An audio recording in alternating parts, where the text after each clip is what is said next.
expecting anyone that we're aware of? I think a couple more people are coming. They may just be running a little late, Right. but we can. Well, we Think do we have have a our quorum. quorum here, and we have a lot to cover, so we might want to just get started. Yeah, I think we should just get started. Thanks, TJ. We should begin by asking if there anyone who hasn't taken minutes for this committee in the past who would be willing to take minutes for today's meeting.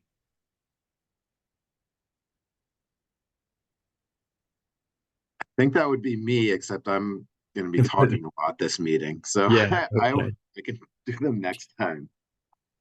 All right then. I think I will volunteer this time. Rich, I've done it, but I can do it again. You shouldn't have to do it while you're co-chairing. I'm good. Okay, thank you. That's generous. I'll say okay to that. We can begin with a review of the minutes of our last meeting, which was December 13. And at that meeting, we discussed the transportation recommendation that we forwarded. We approved by consensus and forwarded it to the Climate Council. And the minutes were not posted with the agenda for today's meeting, but they were posted with the 12/13 meeting.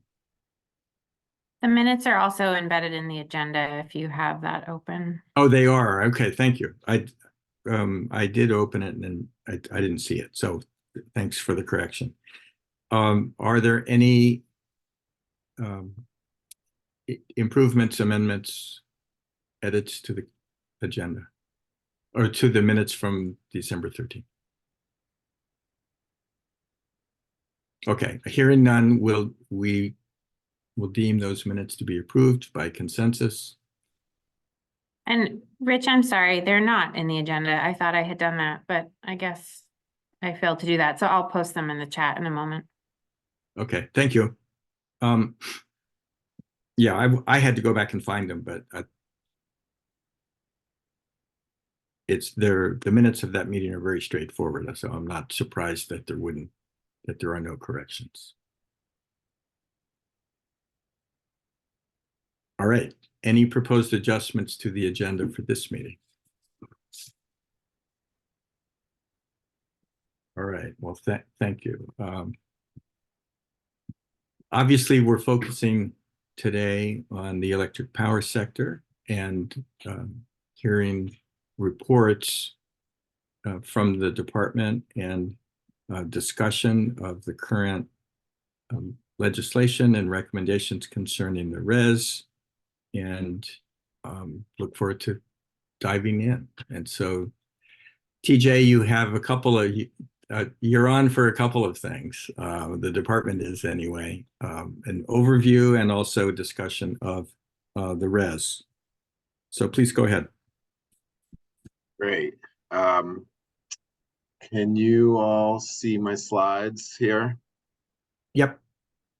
Okay, great. So I'm going to start with, our annual energy report. And so after we do a comprehensive energy plan in the following years, we need to do a report to check on our progress in the energy sector related to comprehensive energy plan recommendations and then just energy statistics. In the past, this has been like just a long report, a lot of text heavy. We've changed it this year to be more of a slide deck. Some of you may remember years ago, there was a publication the department did called Utility Facts that just really put out utility data and had that out there. This is kind of now a blend of utility facts. It's got a little more text, a little more information on kind of major initiatives. It's got things like what we're up to with federal funding, things like regional fuel security and what's happening, in each sector, thermal, transportation, electric sector. I'm just going to focus on the electric sector today. I have about 15 slides, and since we started a little late, less than 15 minutes. So I'm going to go relatively quickly, but really want to just give you all a flavor of the types of things that are in here and where we're at. And this is really a whole team effort from the department and involves other agencies as well. AOT, ACCD need to provide information to help us here. So this is, again, just a kind of extraction or an abridged report, mainly focusing on the electric sector. So just take a quick look. I'll just start with our ISO New England and Vermont system peak demand. You can see, I think the thing to point out here, I don't know if you can see my cursor, but our ending has been moving later for the peaks. For ISO New England, the last couple of years at 6 p.m. In 4 out of the last 5 years. And in Vermont, it's, with the exception of last year, it has been even 7 or 8 o'clock. But interestingly, you note that it's kind of dual peaking. The Vermont system peak date is both, there's winter dates in here and there are summer dates in here. And our peak load is, around 900 megawatts as a system peak.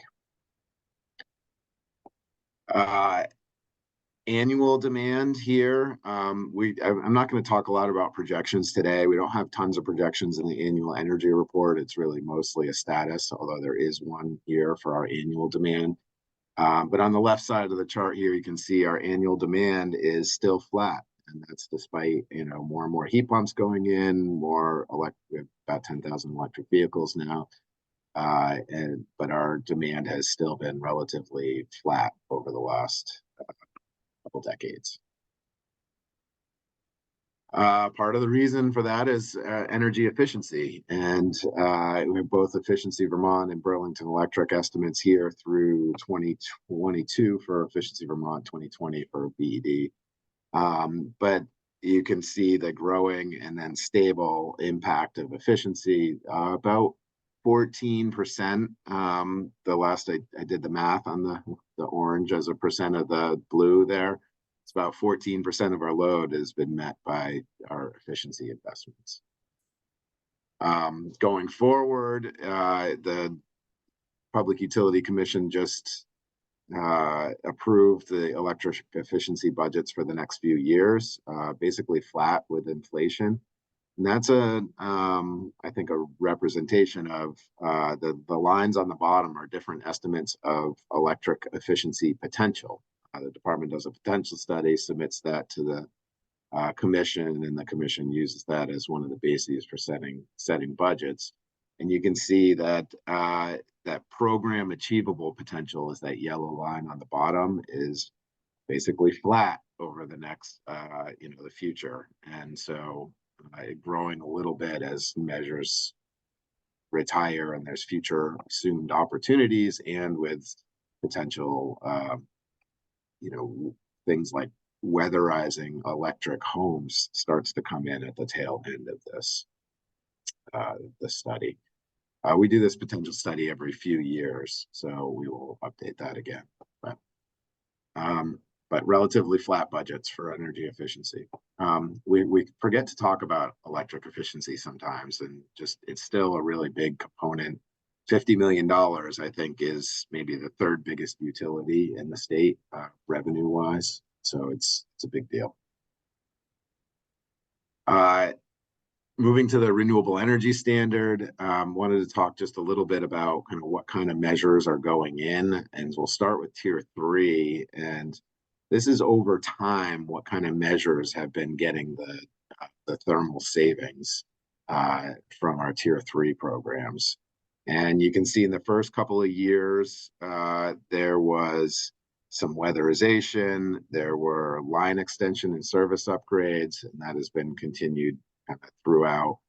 Over time, the chart here is dominated by heat pumps. That blue, the big blue section is cold climate heat pumps, ductless ones, and then the orange are central ducted systems.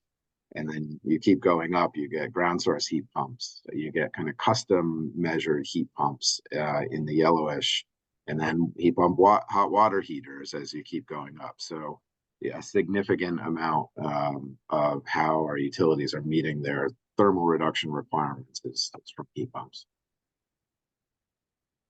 So what does that mean? There is, I said I wasn't going to talk about too much about the future, but there's a heat pump forecast here, which is relevant in a lot of different aspects of what this committee is thinking about. So I don't have the numbers for exact number of installs for 2023 yet, but in 2022, we had 11,500, which was right on the VEIC projection.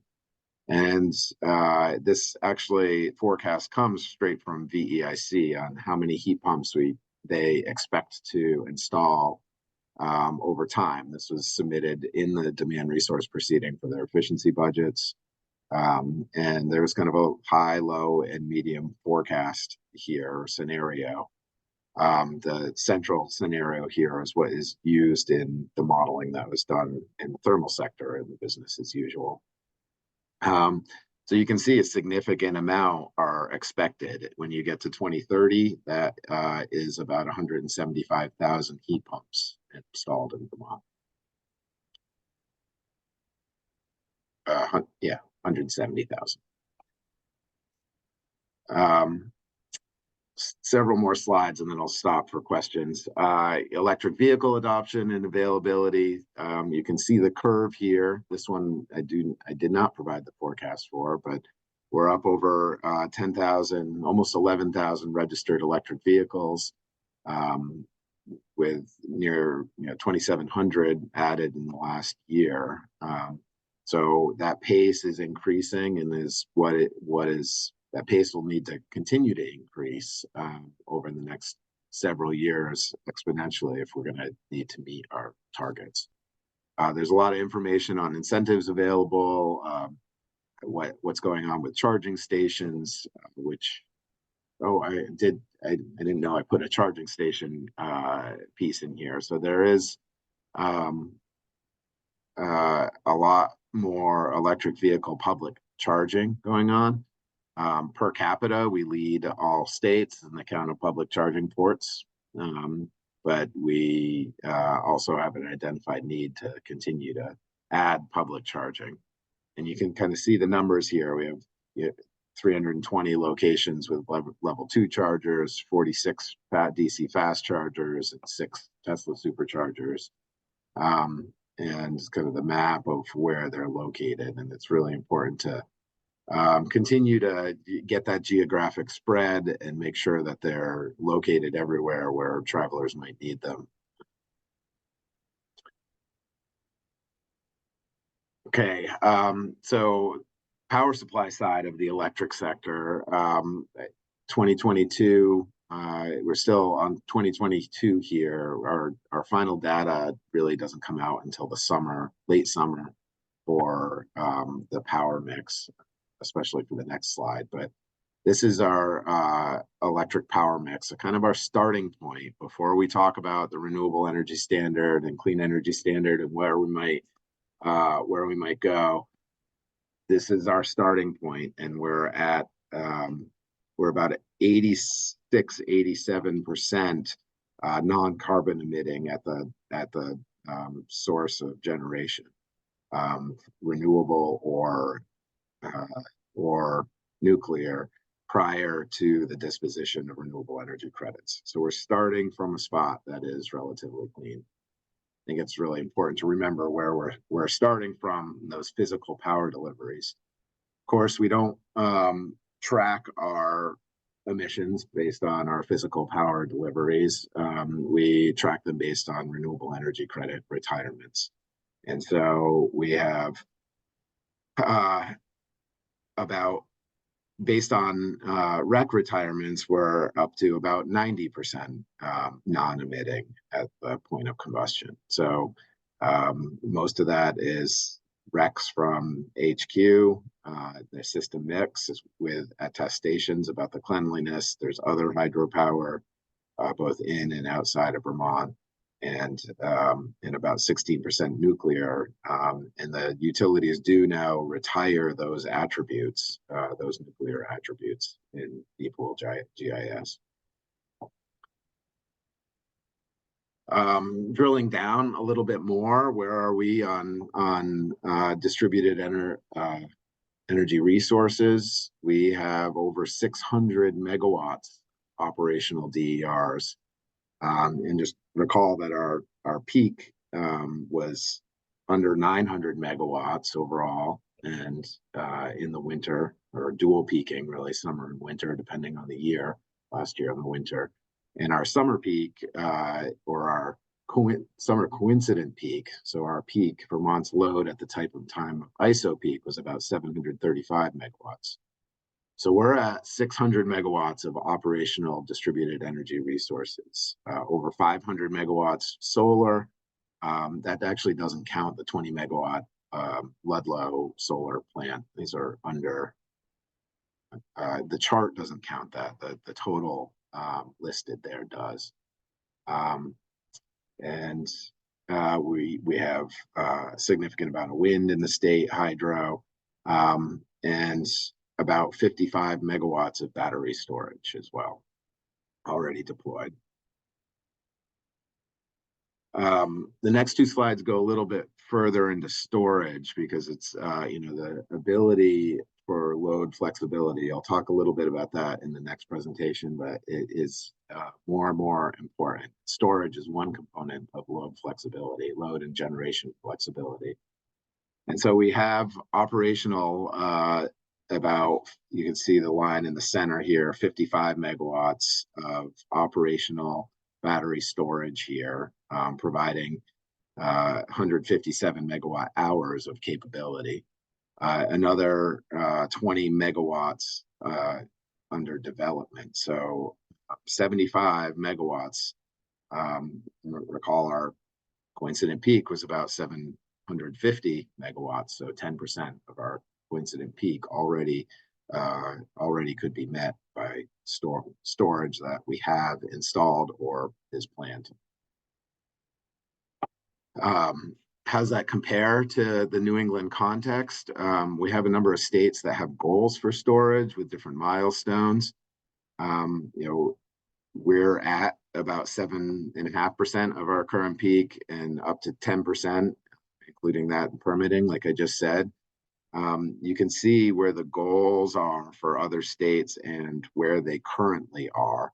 And 2.5% is where Massachusetts is. 2.5% is where Maine is, current percent of their peak. And so it's good to just kind of throw that kind of context. We don't have an explicit goal, but we're still doing really well because the economic proposition for storage is there. And part of that is our regulated utility structure and the decisions that our utilities are able to make under that structure relative to what other states are. They may need a goal because of that, or a requirement, but we're doing pretty well in terms of deployment. Switching gears for the last couple slides here, I wanted to share electric prices. This is the Vermont locational marginal price. So what Vermont load pays, if it's not what Vermont load pays.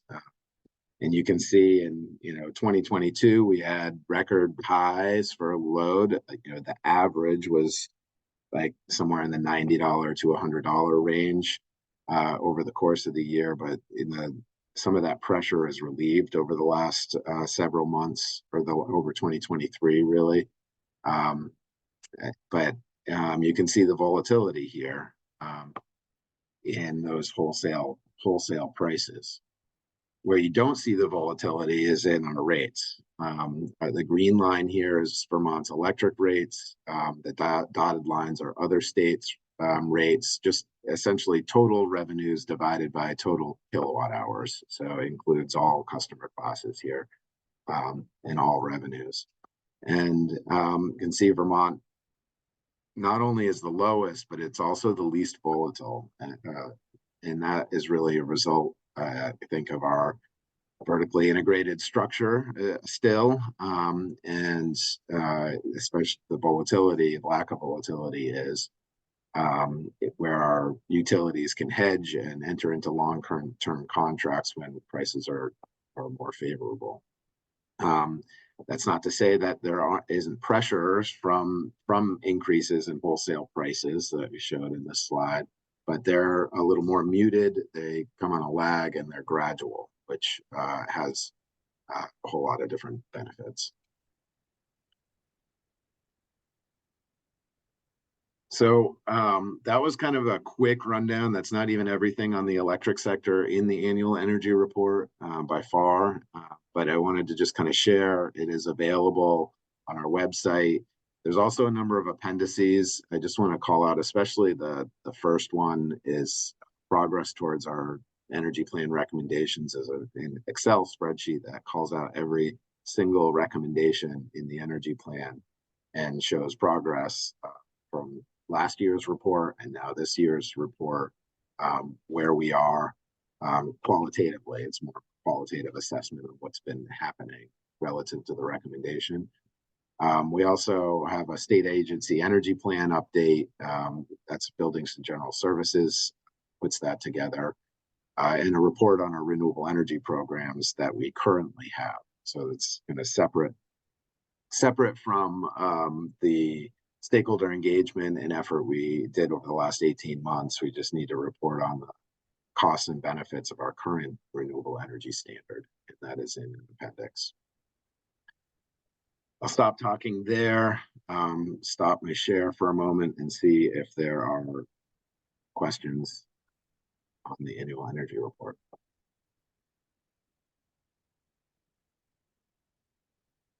Questions, anyone? Dave. Thank you. Thanks for that, TJ. That's great news about energy efficiency and what it's been able to do. That's always a really great story. I'm concerned about demand side management. You know, you've shown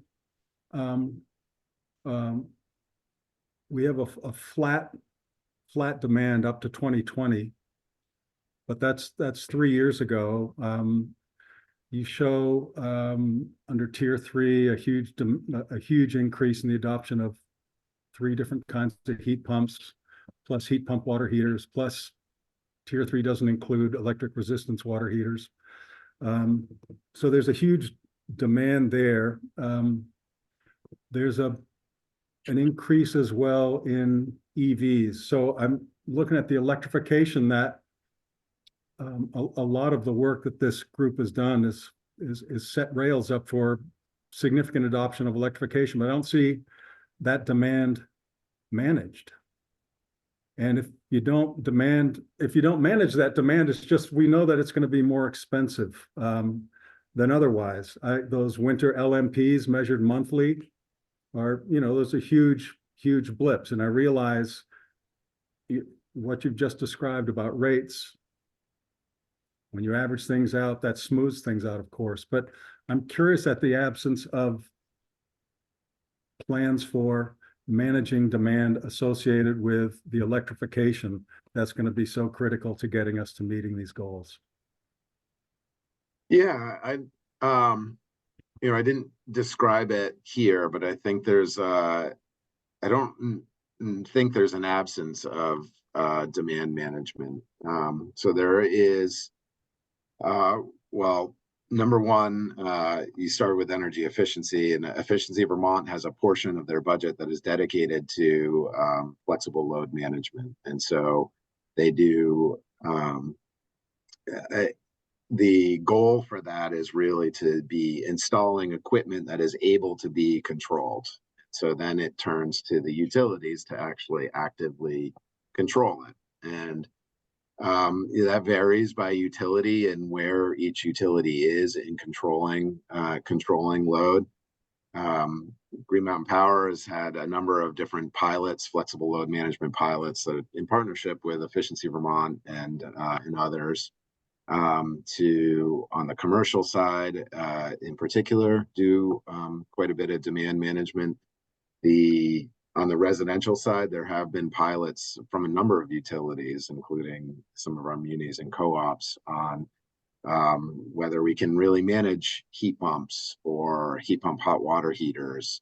And with some varying results, right now it's still costly to manage them. A lot of the technologies that were being tested in the pilots were like there were fees on a per device basis, and that really per device per month basis, and that for the management software, and that really ate into the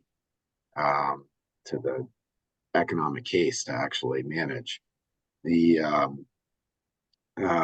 That said, the legislature allocated a bunch of money for ARPA money and other monies through the department to help the utilities that don't have advanced metering to get it, and then the software and platforms to actually to use it.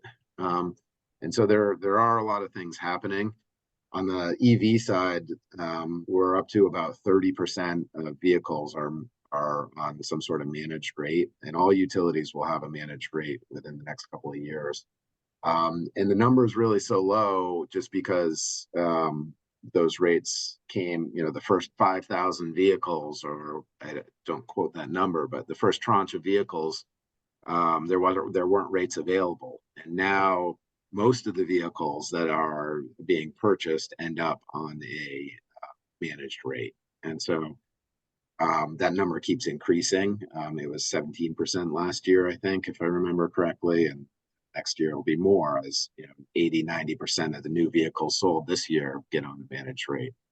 And so there is a lot of management happening. Doesn't mean that there doesn't need to be more. But I'll stop there. It was probably too long. No, that's really helpful. And I think what we're doing with EVs is the right thing. It's just that everything else is sort of tidbits here and there, really cool stories, but they're just tidbits instead of tying a string around the demand growth that we expect to see from electrification, and having a overall strategy to control that. My concern is that the horse is out of the barn, and the horse is out of the barn. We know that Midwest co-ops have been managing water heaters for decades now. They've been doing that for 30, 35 years. They did it over the telephone. They did it with wireless. I mean, there are these capabilities, and I just think we can do a better job at it. Thanks for your response. Thanks, TJ. Yeah, I'm just going to echo what Dave said about managing load, and it would be great to see next time around a slide about the quantity of load, or the percentage of load that can be well managed through peak periods, akin to the slide you showed on energy efficiency. And the potential for managing load through, a water heater is a form of storage, and we ought to be able to pursue electrification of water heating in a way that ensures that we're going to be able to take advantage of that physical capability. I'm sure I'm telling you what you already know. I apologize for that. Yeah, no, we don't have that slide developed. We have it in bits and pieces, so that'll be a good one. It's good feedback. And it is once the planned storage is operational, it'll be over 10%. Right, just with storage, and that's if you were going to use it for the use case of avoiding peak. But there's a lot of different use cases. So we are headed in that direction, and we could better communicate that. Thank you. So looking at the agenda, though, I think we return we return the mic to you, or someone else at the department. Thank you. I will keep going. So can you see this second presentation now? Yes, TJ, thanks. Okay, great. So you are stuck with me, unfortunately, Claire McElveny, who most of you know, I think. Our data and equity policy manager couldn't be here today, but she really pushed us and has done a great job in taking the intent and purpose of Act 154 of 2022, which is the environmental justice law, and really incorporating that into the department's thinking as we try to develop policies moving forward, and really getting input, recommending policies not just for Vermonters, but with Vermonters and with their input. And as we review our clean and renewable electricity policies and programs, I think it's really important to do what we can to get a perspective to understand what Vermonters are interested in and what Vermonters really prioritize. What's the which is what we 65% of net meter projects greater than 15 kW? And that's to accommodate for the on-site larger ones. So, We have some. Okay. so Peter, I think you need to go on mute if you can hear us. Thank you. So I want to give a lot of credit to Claire for setting up this process. And I'll try again and go quickly. This one may be better to stop me if you have questions as we go through. But really the starting place was not only the climate action plan, but the energy plan. And just to remind folks that both of those plans considered examining whether Vermont should develop a 100% renewable energy standard or a carbon-free standard. So it didn't start with a 100% renewable energy standard in the climate plan or the energy plan. And to do it in a transparent and open process, and then while being mindful of the economic impact on cost burden Vermonters. Language from both the plans there, but very consistent recommendations.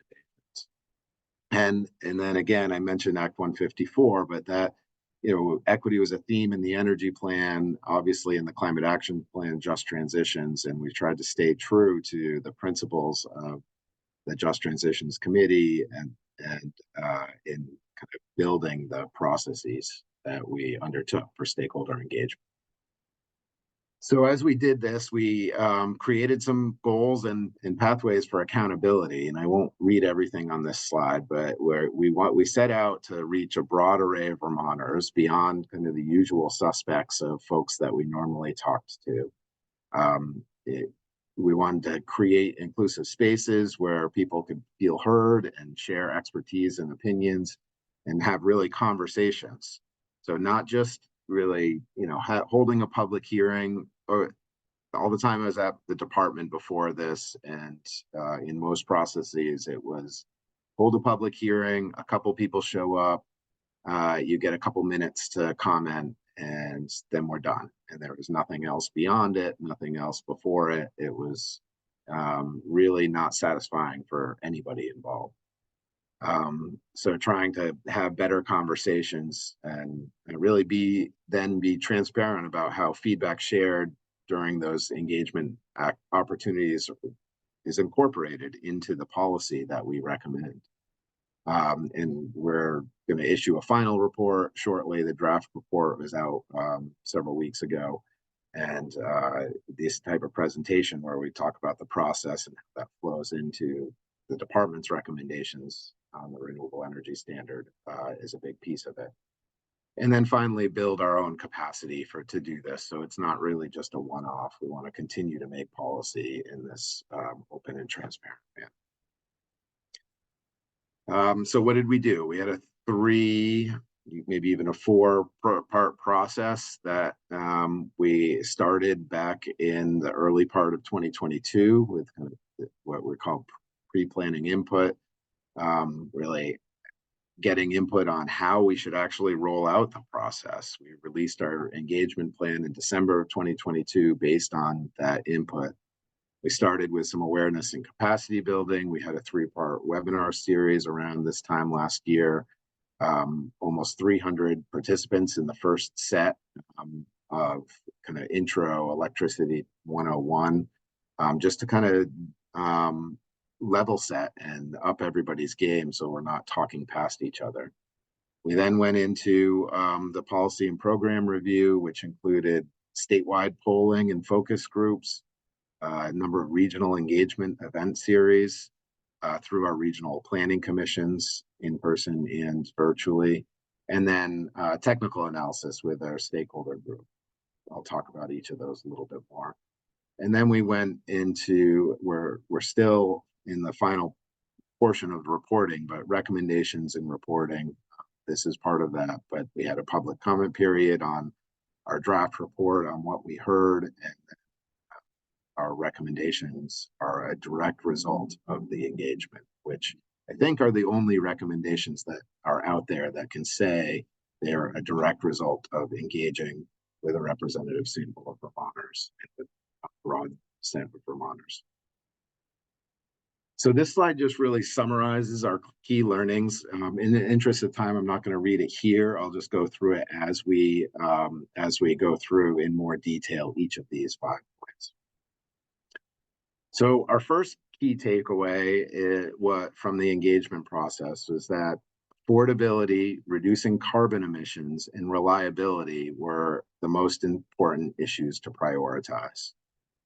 The chart here is indicative of participants in our statewide polling had choices on these different priorities, and they could choose whether they were very important, somewhat important, not important at all, etc. And we had 700 respondents, and you can see the results here. 97% said reliability was at least somewhat important. 98% said affordability was at least somewhat important, with 82% saying it's very important. And on down the list. Notice everything is over 50%, somewhat important, but it really gives a range of what is most important here. So that, you got to choose every priority here. We also asked participants to rank what was the single most important priority. And when you only got to choose one, affordability was number 1, reducing carbon emissions was 2, and reliability was 3. And you can see the rest of the choices were kind of lesser priority if you could only choose one priority here. On the right-hand side, you see differences between the initial survey, which was 700 people, and the follow-up survey, which was those people who, from the initial 700, were selected to participate in focus groups. And so there was 92 participants in the follow-up survey. In those focus groups, we had a policy brief that Vermont Law School helped us craft to kind of level set.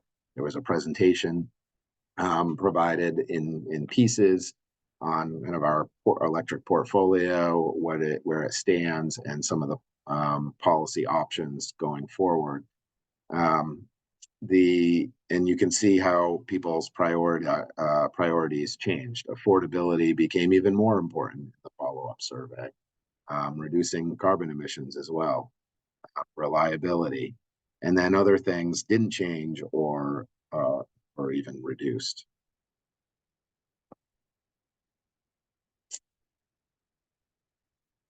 And then in priorities, I want to talk a little bit about what we heard in the Regional Planning Commission events, and we had a few dozen events. In total, we hosted almost 50 different events, hosted or facilitated. About half of those, or a little more than half, were through our regional planning commissions. And one of the things that those discussions illuminated were that people found it a little challenging to choose between the priorities under discussion. So it really is a balance of what is important. Everything's important. How do you choose between, three goods or the lesser of two evils? One of our, in those discussions in particular, in the regional event series, there was definitely a desire and emphasis to see more local community scale projects. Even though in our surveys, whether the source of electricity was located in state or not didn't really rise to the top, there was still a desire for access for customers to community projects.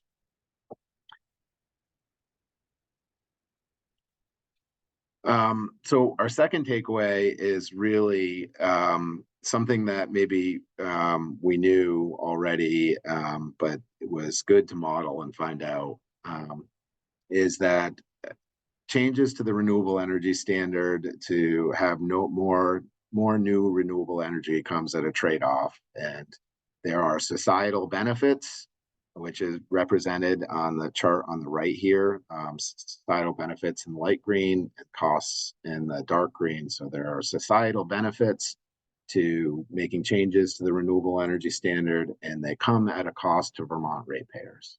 And that is the trade-off. How much do Vermont ratepayers pay for societal benefits? You can see the range of incremental rate impacts above and beyond the current business as usual rate impacts from the renewable energy standard on the left, ranging from 3 to 5% in the scenarios evaluated. Take a step back.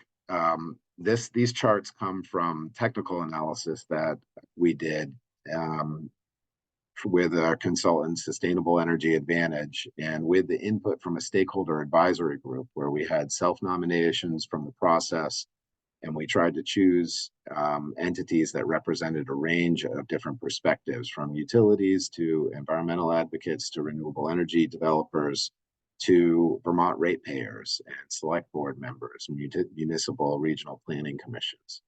We had about 14 members of this committee, and we had about 6 meetings to go over the assumptions that fed into the modeling and the choice of scenarios.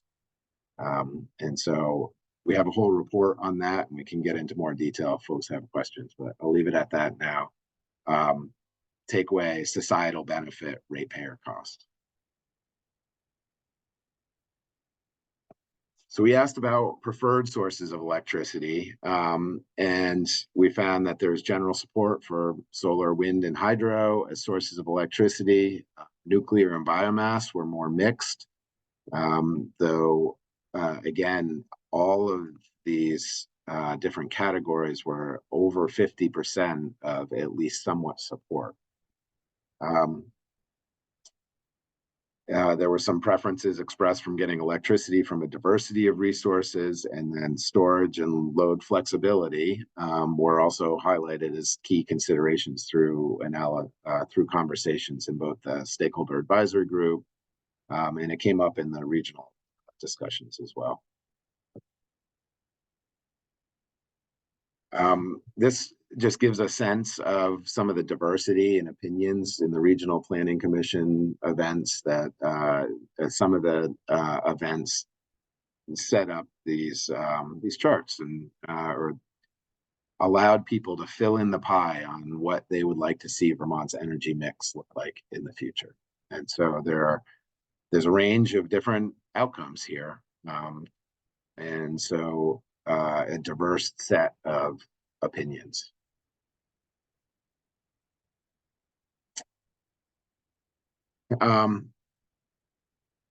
One of the themes that we heard, especially in the focus groups, that we heard was really a concern from Vermonters about their neighbors and fellow Vermonters. And most Vermonters were at least somewhat supportive of policy and program changes that increase requirements for low carbon renewable electricity, but in a way that helps the most vulnerable Vermonters. And you can see that, I think that's almost 90% on the chart on the right, support help for disadvantaged Vermonters and through community solar, community renewables.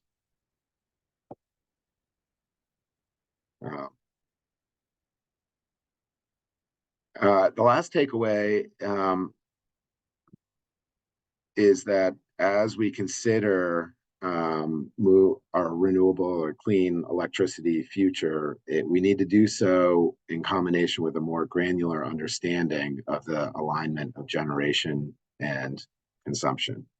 So this chart is one of the scenarios that were modeled in the technical analysis, and it shows the surplus or deficit as a percent of load in the month for how much generation we would have in excess of demand, or how much generation in a deficit relative to demand. You can see this wide range. In the spring and summer, we have way more supply than we need, and in the winter, we have less supply than we need. And so that speaks to questions of needing to better match supply and demand, and maybe do things on a more granular basis than annual. The other, it's not just a mismatch of supply and demand, but it also creates risk for our utilities. If we're oversupplied in the summer, rates, the wholesale market costs at that time are really low. Utilities have to sell that power at the low rates.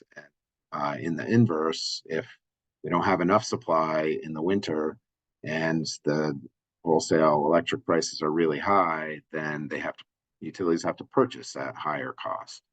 And so looking to manage both the generation and supply it was a real takeaway, and really how we can better do that. So all of this leads into the department's recommendations on the renewable energy standard and our clean and renewable electric future. And I just have one slide here to explain our recommendations, but I'll spend a little bit of time. So we start overall with 100% clean energy by 2030, while maintaining the current 75% renewable by 2032. And the reason for that is that for what we heard from Vermonters, is a priority on affordability, reliability, and reduction in carbon emissions. So 100% clean by 100% clean and 100% renewable. The way we track with environmental attributes, from an emissions standpoint, they have the exact same impact. So the only way we actually make an emissions difference is with new renewable energy or new clean energy, avoiding existing fossil or existing emitting sources. So they have the exact same impact on emissions. 100% clean is more affordable than 100% renewable. It's not, this one's not like the big cost driver in our renewable energy standard analysis or clean energy standard analysis, but it is more affordable. And it also recognizes that we have contracts in place with the Seabrook plant in New Hampshire through 2034.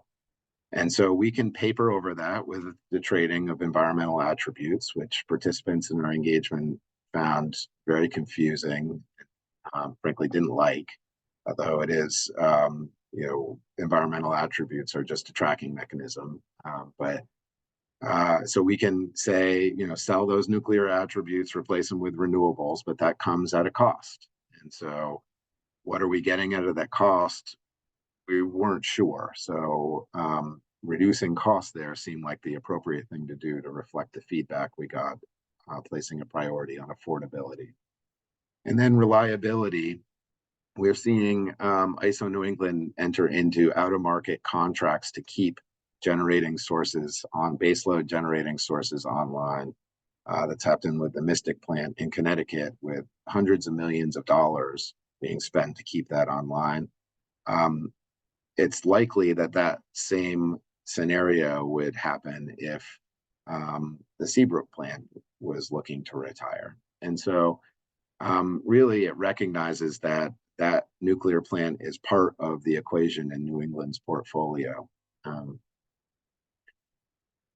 I'll stop there on the clean and renewable, but you can go to the rest of the proposal. So the rest of the proposal is for 30% new renewable energy by 2035 from any resource that can deliver, any new resource that can deliver into ISO New England, with 15% of that being new renewable energy connected to the Vermont distribution grid, basically upping tier 2 to 15%, and then having a broader regional tier up to 30%. PJ, can I just ask a clarifying question on that?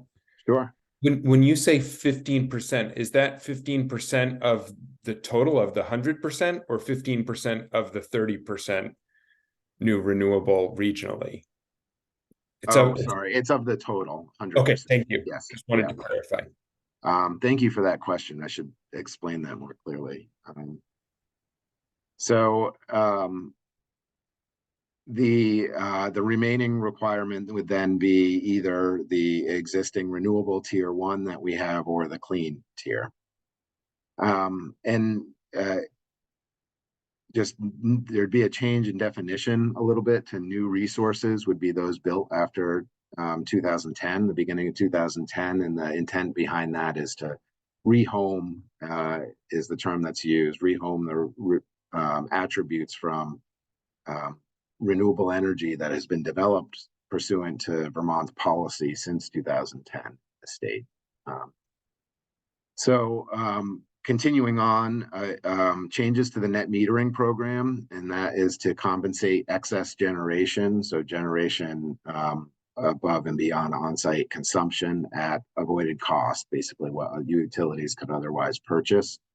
That is really what helps pay for the increases in renewable purchases going forward. And it doesn't get rid of group net metering. As a concept, it honestly would effectively probably get rid of group net metering given current prices. But if prices were to go up, wholesale prices were to go up, then there may be a spot for group net metering again. To replace that and to reflect what we heard from stakeholders in the process is to develop a community renewables program as a successor to group net metering, successor to the standard offer program, where utilities would be required to procure a certain amount of energy statewide and their share of that, a certain amount of megawatts per year from renewables, and prioritize the delivery of those for via community projects.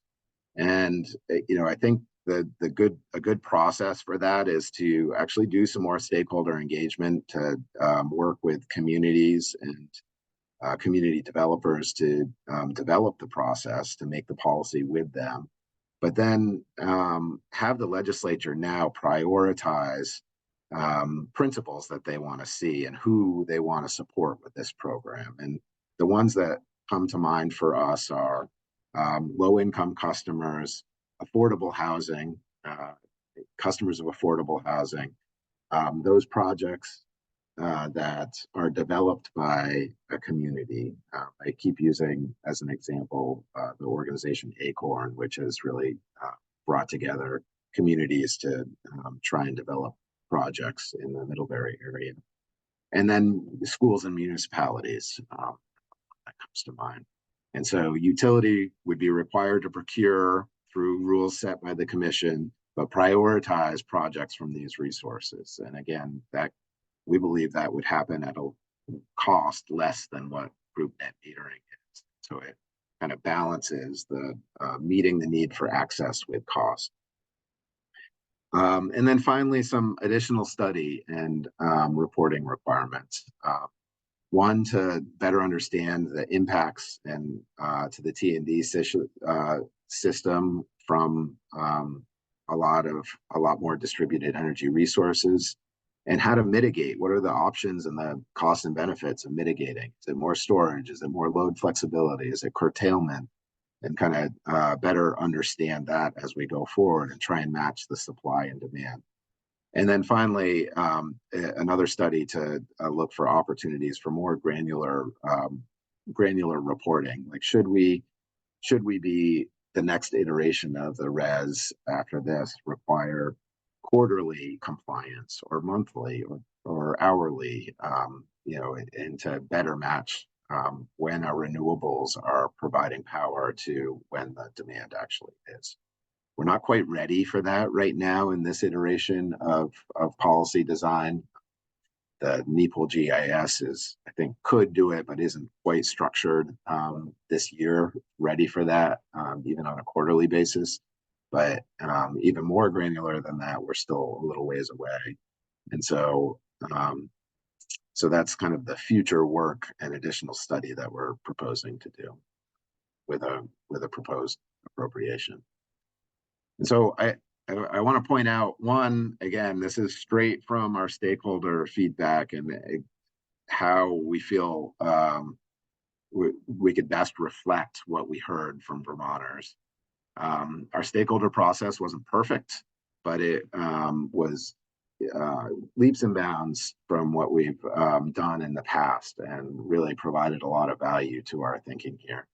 And I think I will stop there.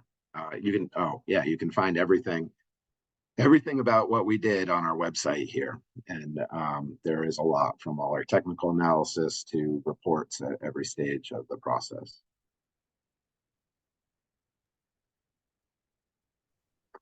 I think I will stop there. Thank you. Yeah, thanks, TJ. Recognizing that there's really two parts to your presentation, I guess it would make sense to entertain questions or comments on the engagement process part of it first, and then I'll ask for input on the question whether we should ask questions of TJ on the renewable department's renewable proposal first, because we'd like to hear from Peter on the legislative working group's proposal, and learn about any differences between the two before we start engaging on that. Do you have a recommendation, TJ, or anybody else? Yeah, why don't we start with the stakeholder engagement process? If folks have questions on that, they can focus on that. And then happy to take questions on the proposal, maybe clarifying ones, and then we can talk about content.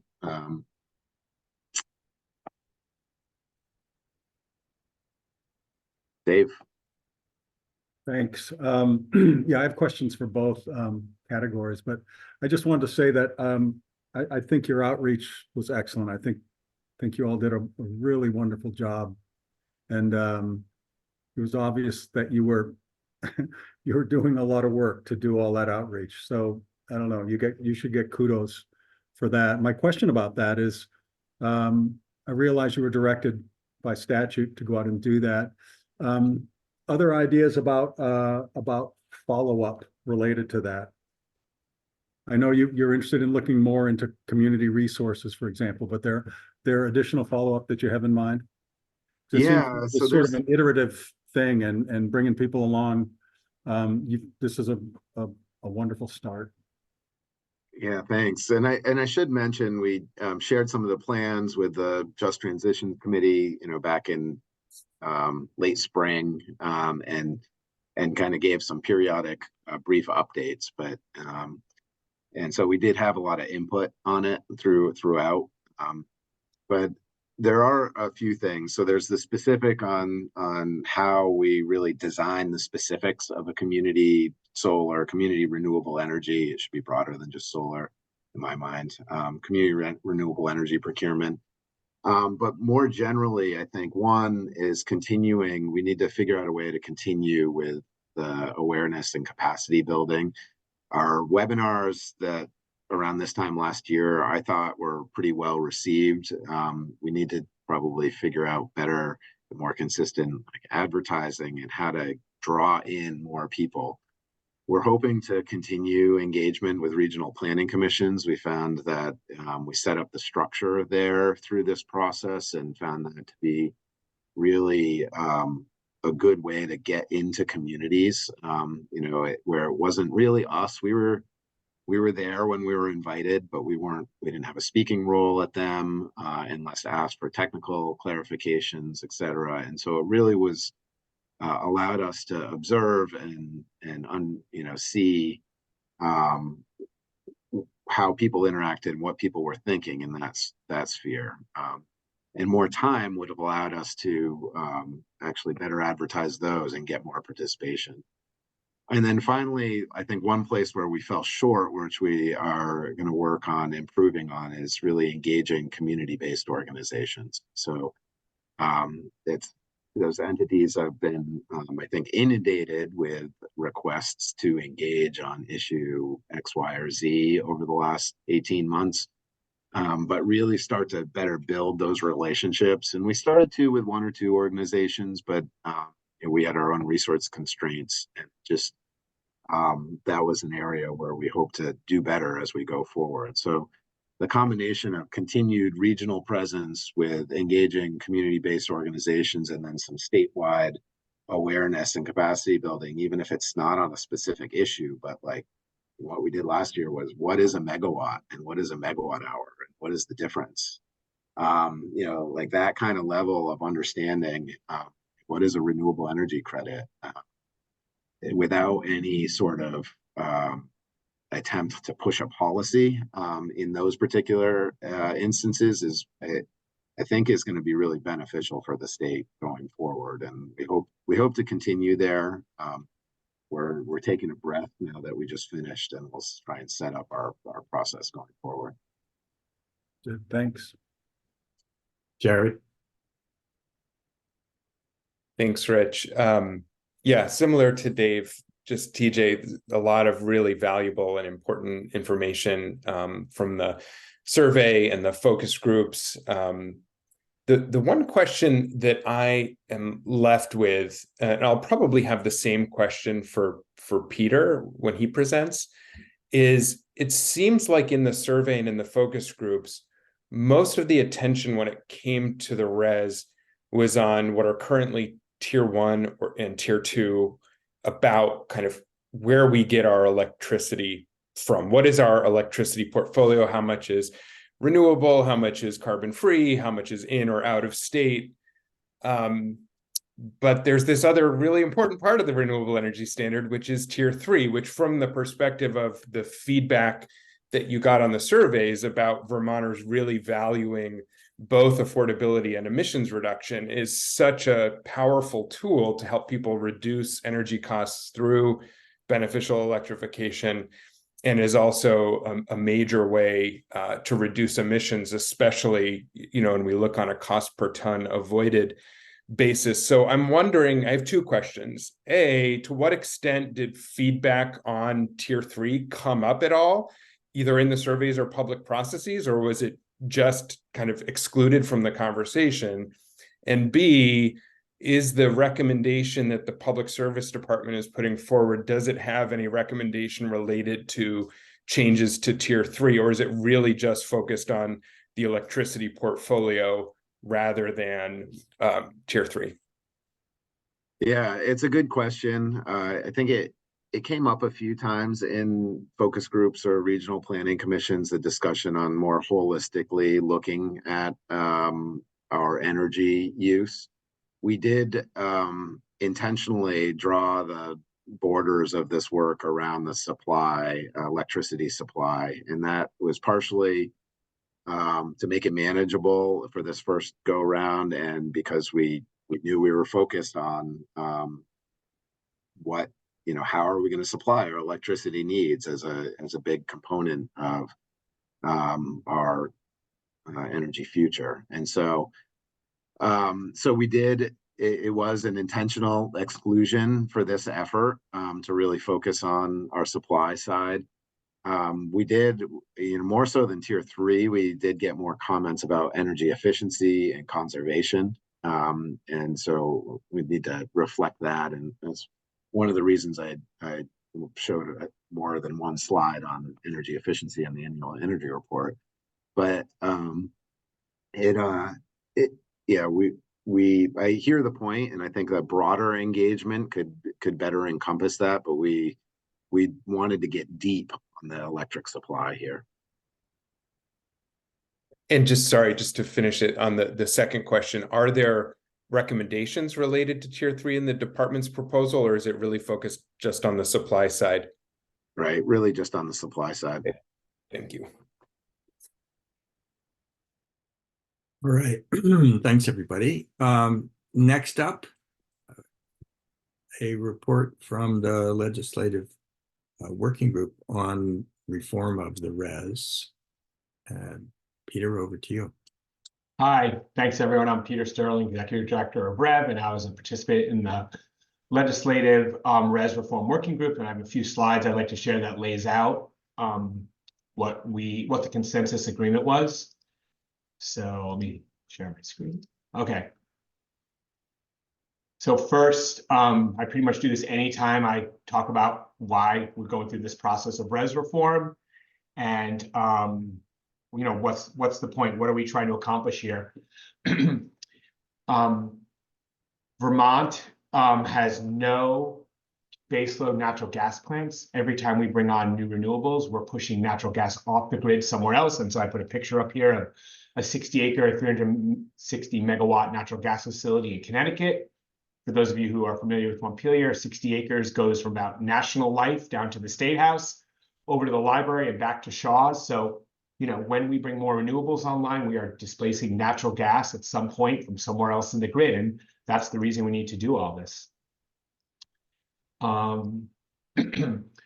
Looking at the Department of Public Services modeling, one slide before I jump into what exactly we talked about in the res, we could see that by bringing on more new renewables, scenario 2, there are a lot of benefits to our society using either a 1% discount rate or 2% discount rate. You can see the costs definitely by far outweigh, the benefits outweigh the costs in moving forward with an aggressive renewable energy standard that brings on more new renewable energy. So happy to go through the details of this anytime, but these are the whys. So the consensus res reform submission was the result of the res reform working group that met this fall from September through December. Participating were Green Mountain Power, VEC, Global Foundries, WEC, Stowe, Hyde Park, Burlington Electric, Velco, your alphabet soup of environmental groups, and VHFA and AIV.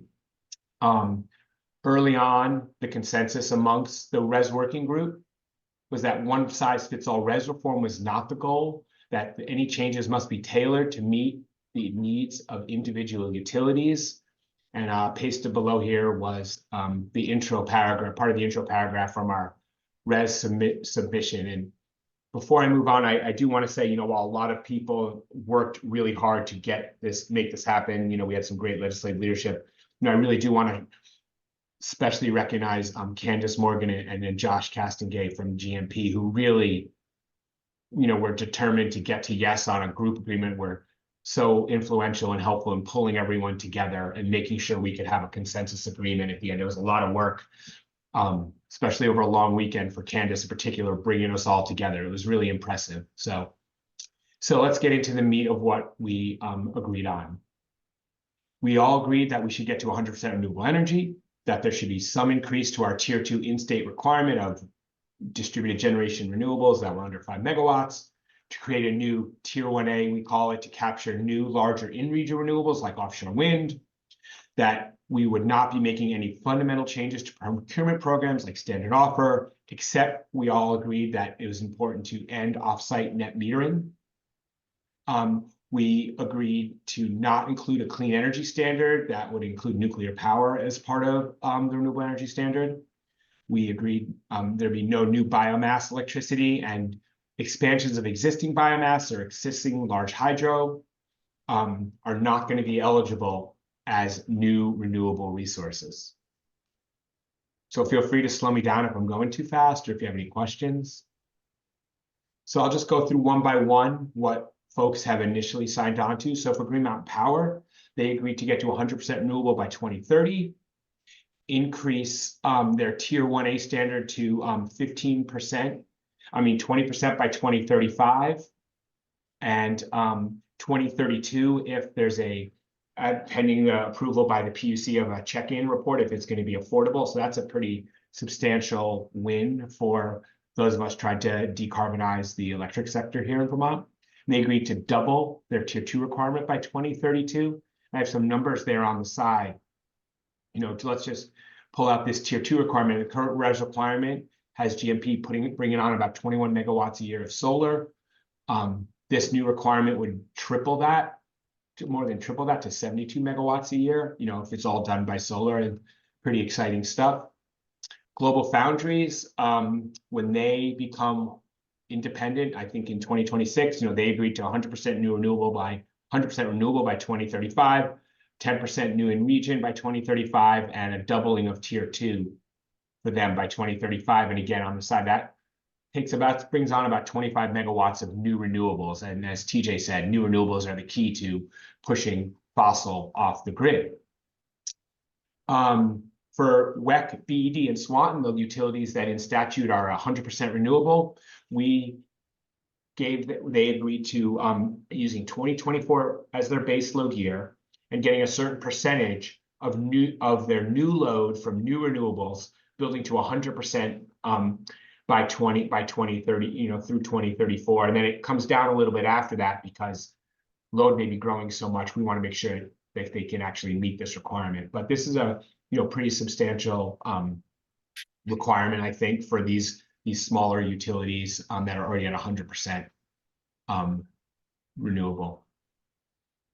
Then moving on to the municipal utilities and VEC. VEC has agreed to 100% renewable by 2030, 10% of the new in-region tier by 2035, and doubling their tier 2 requirement by 2032. And again, VEC under their current tier 2 requirements bringing on about 2 megawatts of renewables a year. This new requirement's about 7 megawatts of solar a year. That's pretty substantial.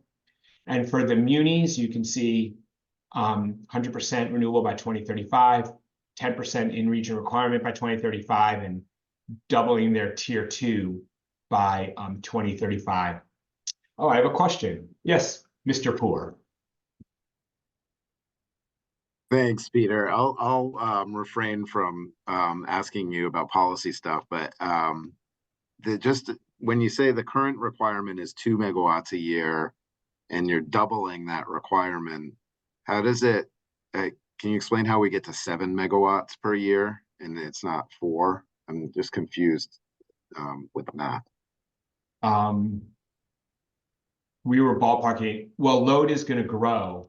Oh, okay. Actually, Yeah, let me not try probably to do math in public, which is one of my many downfalls.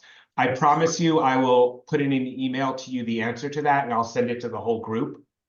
But me doing math in public is not going to work. Thanks. So, but thank you for raising that question. And then I guess that's pretty much my whole summary. And here's just generally why I think we all think this is a good idea. It moves Vermont to a renewable energy future, helps decarbonize our electric sector, which is to help assist in the fight against climate change. We believe it enhances grid reliability and resilience, helps Vermonters take control of its energy future. We feel it has a de minimis impact on electric rates, and it allows utilities to pursue this with the flexibility they need and their own path to get there.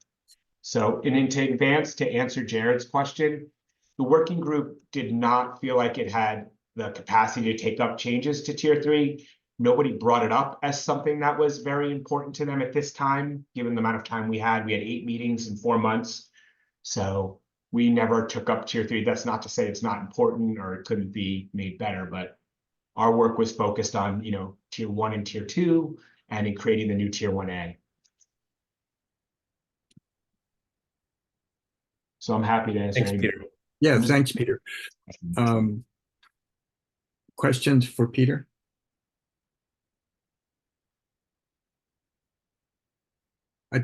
David? Sure, Dave. Thanks. Hi, Peter. Thank you for that presentation. I'm curious, when TJ was talking about the capability of the New England GIS to report in smaller increments than it has been reporting recently, I was just wondering whether or not it makes sense to illustrate what is not renewable energy and what a utility is not providing in the way of renewable resources. In other words, the New England GIS provides, it's an all generation tracking system. So it can tell you what percentage is renewable and then what percentage is not. And it can report, and it does this quarterly, what amount of generation is not renewable. For instance, in Q2 to Q3, it was 75% gas. It was 13% imports. It was 10% oil. I just think it might be useful and encouraging, more encouraging of renewables if we were to report what's not renewable as well, or to make that information available. I wonder if that ever came up, or if that's just a crazy idea. No, well, it's definitely not a crazy idea. I agree entirely with TJ that some kind of reform of the reporting system is necessary if we're really going to have an accurate accounting of the electric sector. Most of the folk, it was never brought up in the working group, in part because we are so focused on how to move the requirements forward. But I would definitely think it's something that the legislature should consider, and we'd love, we need to bring that up in committee. I think that's important. So it's definitely on all of our minds. Thank you, Dave. Yeah, thank you. Mr. Duval. Thanks, Peter. I just have a clarifying question. Actually, I think this will be for you, TJ, but it's something that kind of comes to the fore for me as a clarifying question, seeing your two presentations back to back. It looks like one of the main differences, I mean, there's many differences between what the department's recommending versus the legislative working group, is what I'm hearing and seeing is the legislative working group setting different targets for different utility territories, kind of avoiding that one size fits all approach. And is it correct? So I know in the existing res, there are different kind of, while the overall numbers are the same, different utility territories had different timelines to meet those. Some had to comply with them sooner than others. But would it be fair to characterize the department's proposal as applying across the board without differentiation by utility territory or by kind of timeline of compliance? Or is there any nuance there, similar to the kind of nuance that Peter shared? So there is nuance, but there's less of it.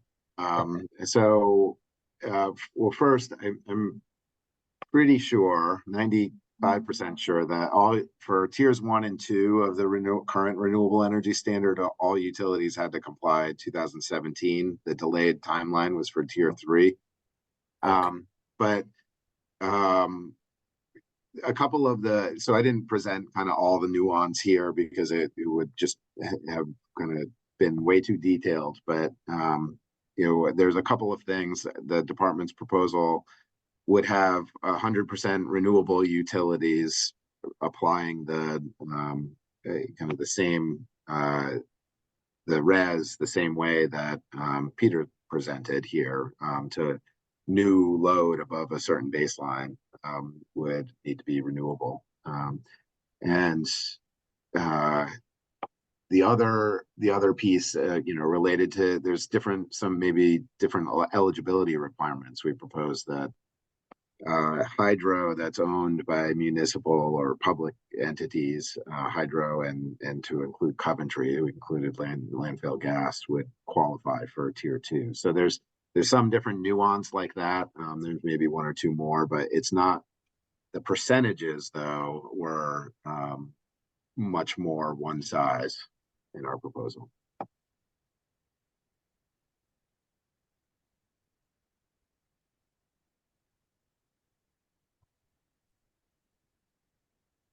Oh, Peter, I have a couple of questions. One is very general, based on what people were thinking as all these details were being negotiated. Can you report on, was the bottom line expectation about what the renewable resource mix is going to be based on if the legislature were to adopt this proposal? Is it basically out-of-state wind, in-state utility scale solar, rooftop solar. I mean, people must have been doing some calculations about this complicated set of formulas is going to yield something. And what were people expecting to get? Right. So, one of the things we heard loud and clear, particularly from VEC, GMP, and Vermont Power, is that they believe that offshore wind will be the major part of this new Tier 1A for them. And that's why some of the requirements went out a little longer into 2035. I think that reflects their belief, and I don't want to put words in their mouth. But I think it reflects their belief that Vermont is not likely to see any offshore wind of significance before 2030. Yeah. And, before that, I think, there's definitely, I think, Green Mountain Power has said publicly, one of the ways that they believe they can comply with Tier 1A is by bringing home RECs from Kingdom Wind and other wind resources they have here. Again, I don't want to put words in their mouth, but they have said that. Maybe that changes, but there certainly are a lot of availability of RECs from larger renewable resources that don't qualify for Tier 2. And one of the things we did as part of these negotiations is we moved back the eligibility date for Tier 2 resources from 2015 to 2010 to allow utilities to cap the potential to capture those in-state resources they invested in that are larger, that don't qualify for Tier 2, like wind. And we also did move back the Tier 1A new renewable date to 2010 again to allow them to capture resources they've invested in. So we do think that some of this, at least in the short term, will be coming from bringing home RECs from existing resources they have.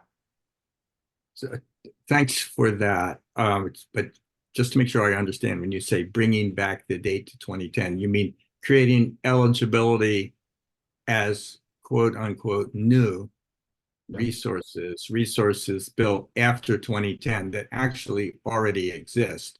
That's but right. as you say, bringing home the RECs that are currently being sold somewhere else. Right. Okay. So a second question is a follow-up on TJ's slide, in which he points out that a lot of participants in their process gave high value to making the benefits of renewable energy available to lower income Vermonters, and including those living in multi-family housing.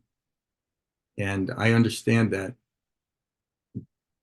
perhaps there's a solution to that in the legislative working group's proposal, or perhaps there's a challenge there. Can you comment on that? Well, the first thing I would say is that Vermont moving to a 100% renewable energy requirement is the ultimate equalizer across our society, meaning everyone can, at some level, understand that they're getting renewable energy, right? They don't have to worry about actually going out and procuring it, which, to be honest, most low-income people don't really have the bandwidth to actually think about. They don't have the resources to go out and say, how am I going to be part of a community solar program? So getting everyone to 100% renewable energy actually, to me, gives a lot of benefits to folks, to knowing that the power they're using is from renewable resources. Currently in the House Environment and Energy Committee, this bill is being discussed, and there's a very vibrant discussion about how to better tailor this agreement to bring some more benefits to affordable housing in particular. I also feel like we purposely put off the discussion on procurement programs and things like that until after this bill was passed, because, for one, we haven't even seen how the Solar for All proposal the department has put out, how that will be, how that will be funded and how that will be implemented. And we'll know that by next year. And then we could probably better tailor the program needs from the state side to some of the questions that, some of the things that you've just mentioned. So I think the department did a great job in putting out that solar for all proposal, and I hope they get the resources they need. And then if whatever gaps are filled are left open after that, I think we should have a very vibrant discussion in state about that.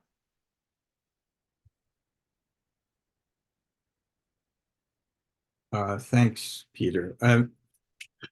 So this topic is under discussion in the House at the moment. Yep. Today, actually in a half an hour, I have to be up in that committee room to help sugar this out. Okay. Is there as in general, the expectation that I guess I haven't read the report, and so I apologize. I'm asking questions that, maybe are answered in the report. But if the proposal is to sort of fix the excess generation problem, my question is that true up supposed to be done on a monthly basis, an annual basis, or what? I mean, what counts as excess generation for a typical Vermont rooftop solar install? Yeah, so just to be clear, so that one's part of the department's proposal and not the what has come out of the working group, which so I'm not sure everybody signed on to that, so I don't know if we should call it consensus, but there is a proposal that a certain number of entities have moved forward with an agreement that was described. But okay, TJ. So the excess generation, the department's proposal is a little different than what came out of the working group. Well, Peter can correct me if I'm wrong, but what came out of the working group, as I understand it, was no more group net metering. So kind of cut off group net metering. The department's proposal is instead to have the PUC, direct the PUC to change the compensation mechanism so that excess generation would be compensated at what utilities could otherwise buy it for, basically avoided cost. And so that really means the way we think about it is monthly would be the most likely administratively feasible way to do that, although you theoretically could do it hourly. So that for a group net metering system right now, 100% of the kilowatt hours generated or megawatt hours generated from that facility are considered excess generation because they're not offsetting on-site consumption for the most part. And for residences, that happens as well, but it happens less so on a month-to-month basis. So. And the proposal, we'd be open for discussion on whether rooftop or, small scale size to be determined. Net metering should have that same excess generation at avoided cost design.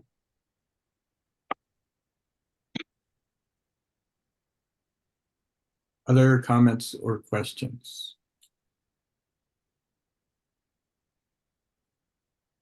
Well, thank you for all the questions, everyone, and TJ and the group. I'll get back to you with that one outstanding one about the math to double tier 2. So thank you.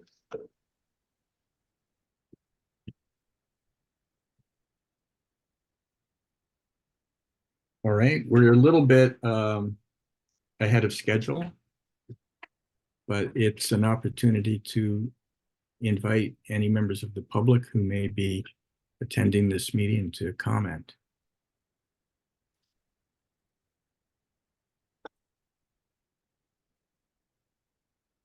I'm pausing just to make sure that there isn't somebody who's trying to speak, but I don't see anybody on the call. TJ? So yeah, I just kind of in closing, and hopefully Peter's still here, but I just gonna want to observe that I don't think that the proposals, the department's proposal and what Rev has presented here and what number of entities are signed on to, are all actually that far apart if you look at them, right? There are significant real differences, but you know, when you zoom out and look at this at a high level, I just want to observe that there's a real proposal from the Public Service Department here, which is I think unique over the last several years, as far as I'm aware. And then there's there's another proposal out there that that resulted from all the discussions associated with the working group. And I'm hopeful that we can get to a solution. I don't know if that will really happen where everybody's on the same page. But you know, when I see high level, it's 30% new renewable for the department, and I see, you know, it's kind of 40% for the coalition of parties, but there's a lot of different 10% in there, and there's a lot of, you know, exemptions, and so it's maybe a little closer than it may look on the face, and I just wanted to make that observation. Yeah, thank you, TJ. Any other, Christine? Yes, I almost made this observation earlier, but it would have been even more distracting than it is now. But picking up on TJ's zooming out perspective, I just have to say I've been zooming out. I've been here and paying total attention, but more from an outside looking in perspective, because don't happen to be right now as involved in the day-to-day grind that you all are. And with the historical perspective of 30 or 40 years, which I can't shake, it's true, I'm just struck by how much progress we have made and we are continuing to make, and how, broadly speaking, it generally remains civil and collaborative and mutually respectful. And, you know, we're hammered by the weather everywhere we look. It's really hard. I find for myself, it's very easy to sort of feel the weight and the burden of where we are, and the work, the quality of the thinking and the work that's going on in Vermont continues to be what it has been for so long, which is just so thoughtful, so bright, and so attentive to the details. And the work will continue. It's always going to continue. The weight's all going to be heavy for a long time. But I just wanted to do a little cheerleading, because that's what this meeting has really caused for me. And I thank you for all that. That is such a perfect way to end this meeting. I think we should ask, are there any more comments, or shall we adjourn? All right. Thanks very much, everybody. We stand adjourned. Thank you all. Thanks all. Thanks, Bye-bye. TJ. Thanks, Thank Peter. you.